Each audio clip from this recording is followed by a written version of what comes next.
Oggi vi racconto la storia di Jessica, una ragazza di 25 anni con una vita violentata dalle sofferenze. Una storia davvero pazzesca di una veneta che ci insegna ad amare davvero.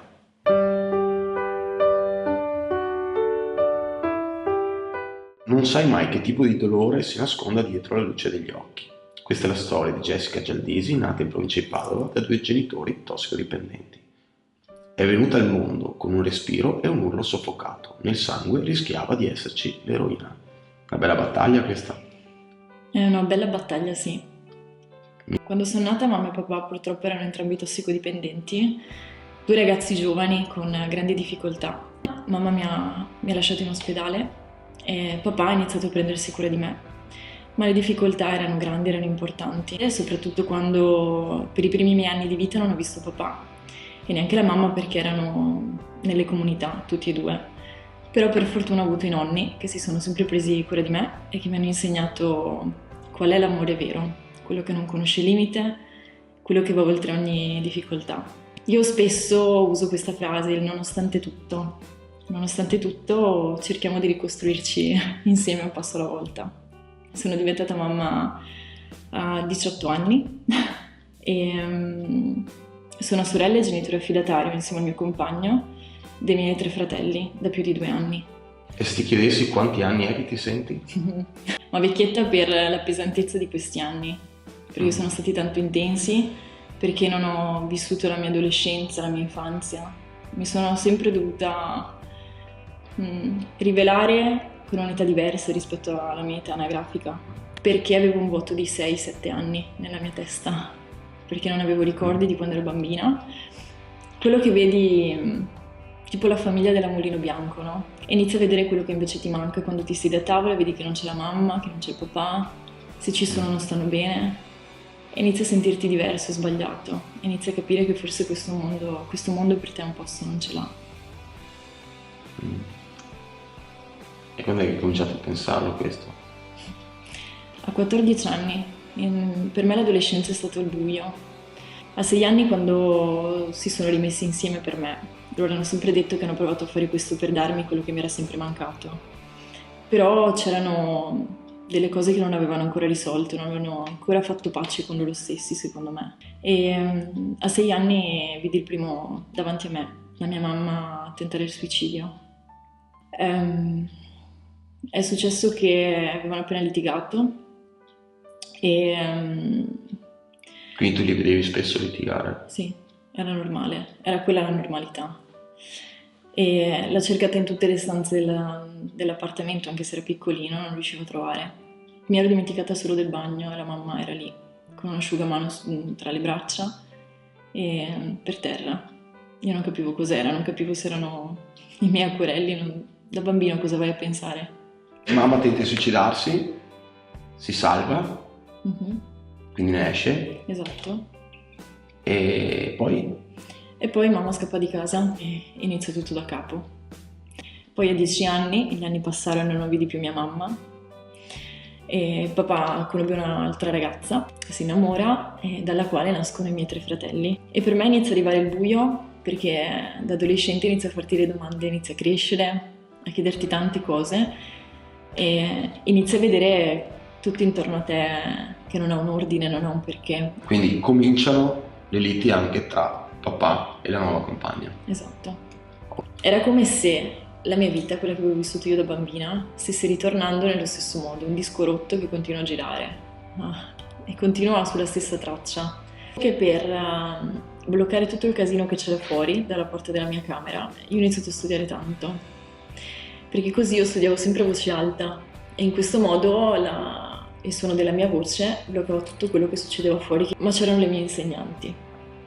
Quelle insegnanti che dopo la maturità, quando la scuola è finita, sono rimaste parte della mia vita e sono oggi la mia famiglia. Mi hanno accolta, mi hanno ascoltata. Io... Proprio gli insegnanti delle Sì, superiori? sì.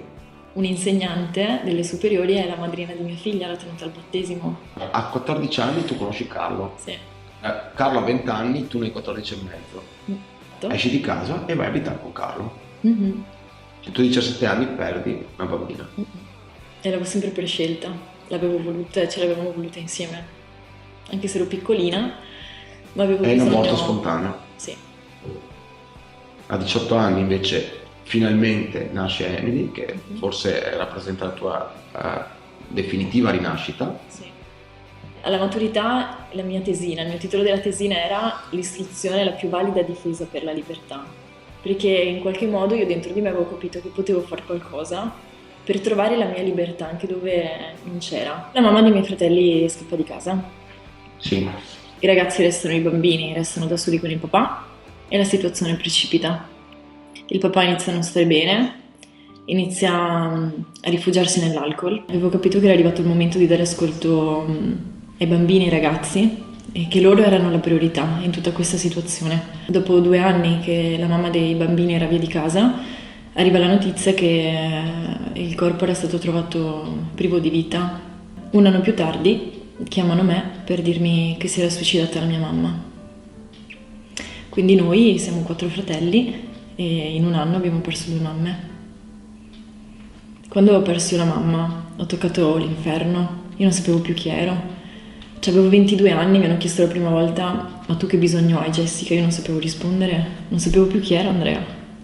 Jessica scrive un libro dove racconta la sua storia, si chiama Vorrei essere stata bambina, della Pesciolino Rosso. Lo potete ordinare online. Dice: solo imparando ad amarti riesci ad amare pienamente il tuo prossimo. Se volete andare in profondità di questa storia, proprio scoprire la vera Jessica, dovete prenderlo. E niente, è una ragazzina normale e poi ho conosciuto durante il retro della situazione, insomma, piano piano avevo cominciato a capire e non ho visto solo la ragazzina, ho visto una persona che aveva bisogno di aiuto, di qualcuno che stesse vicino. Ma chi te l'ha fatto fare a 20 anni di farlo? Nessuno me l'ha fatto fare, me lo sono sentito io di farlo così, perché volere bene una persona non è volergli bene solo perché la conosci, ti devi mettere insieme, devi farli vedere in piazza, diciamo, a quell'età lì.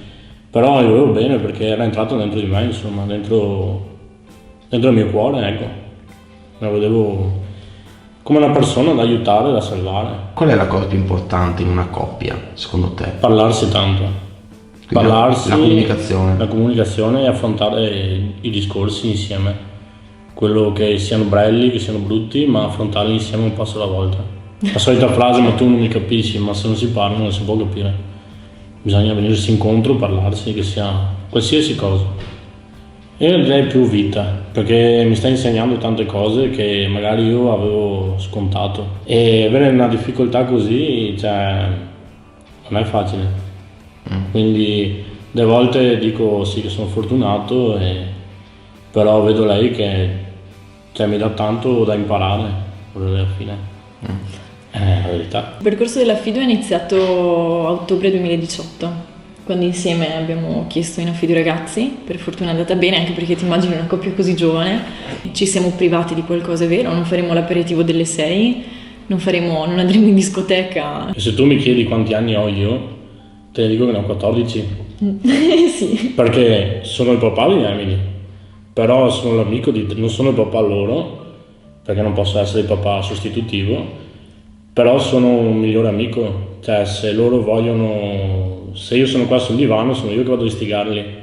Però ci sono tanti bambini che stanno aspettando una famiglia, a dare loro quell'equilibrio che manca, non solo 24 ore al giorno, magari anche una volta alla settimana. Per l'affido ci si può rivolgere a tutte le ASL territoriali, vi daranno tutte le informazioni. Ci dobbiamo ricordare che ci sono tanti bambini, come lo sono stata io, è come se urlassero in silenzio, non dimentichiamoci di loro. Questo mi sta muovendo a raccontare la mia storia. Sai che non cambierei niente? Non cambierei niente perché adesso, col senno di poi, prima la croce che avevo sulle spalle, chiamiamola così, era troppo grande e non la sapevo tenere. È cambiato quando ho guardato la croce che avevo sulle spalle in modo diverso. E adesso quella croce sono grata. Per tanti anni li ho giudicati tanto sulle azioni, su quello che mi hanno fatto quando ero bambina, quando ero adolescente. Quando mamma si è tolta la vita e sono andata nel posto dove aveva commesso quello che era successo, io in quel momento là l'ho giudicata, ho detto: ma come hai fatto? Perché mi lasci un peso così grande che non so portare? Perché non hai pensato a me prima di fare quello che hai fatto? Ho capito che io non avevo nessun diritto per giudicarla. Non li ho più guardati come coloro che volevano solo farmi del male, farmi soffrire, darmi un peso troppo grande per me. Ho capito che sono persone fragili, che non avevano gli strumenti per tirarsi su. E in quel momento, quando ho visto la mia mamma e il mio papà semplicemente come persone con le loro fragilità, con le loro debolezze, io non li ho odiati più. Io ho conosciuto i disturbi alimentari dall'adolescenza in poi e fino a un anno fa ero nella bulimia. E sai cosa mi ha fatto perdonare loro? Quando ho capito che quando arrivava per me l'attacco, la fame, poi andare a vomitare, sai quante volte mi dicevo all'inizio: Jessica, questa è l'ultima volta, non lo fare più. Ma in quel momento, quando tu cadi, quando ero da sola con me stessa e non ci sapevo stare, tu non sei né sorella, non sei mamma, non sei niente, sei solo tu con il tuo dolore che urla più forte di qualsiasi altra cosa. E io lì mi sono chiesta: ma se questa per me sta diventando una dipendenza e vince lei su di me, come facevano loro con altre dipendenze? Lì ho capito che non facevano quello che facevano per me, per far male a me, ma perché non amavano loro stessi. E è da lì che nasce la frase del libro: per amare gli altri devo prima imparare ad amare me stessa. Lui mi ha fatto vedere che fuori tutto quel buio c'era qualcosa. Io vivevo in una gabbia e continuavo a guardare fuori dal mondo come qualcosa che era troppo diverso da me. E invece quando lui è arrivato mi ha accettato così com'ero. E anche se tutto intorno a me faceva schifo, lui in mezzo a quello schifo ha visto qualcosa che gli altri non vedevano e non è mai scappato. Tante cose avrebbero potuto far dire a lui: vado via, mi sono rotto le palle, ma è possibile che qua dentro funzioni così? E invece fino alla fine... Di la verità, sei fiero di lei, vero? Sì. Se no è sì. Secca.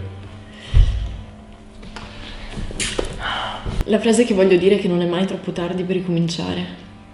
Che anche se le cose che ci capitano sembrano le cose più brutte, la punizione più grande di questa terra, e ti chiedi perché Dio ce l'ha con te, e ti chiedi per tutto il tempo, cerchi di scaricare la colpa a qualcuno. Anche se siamo dentro a quel buio, la luce c'è, ci sta solo aspettando, dobbiamo solo imparare noi a guardarla. Però bisogna avere il coraggio di guardare qualcosa di diverso, qualcosa che non sembra alla tua portata.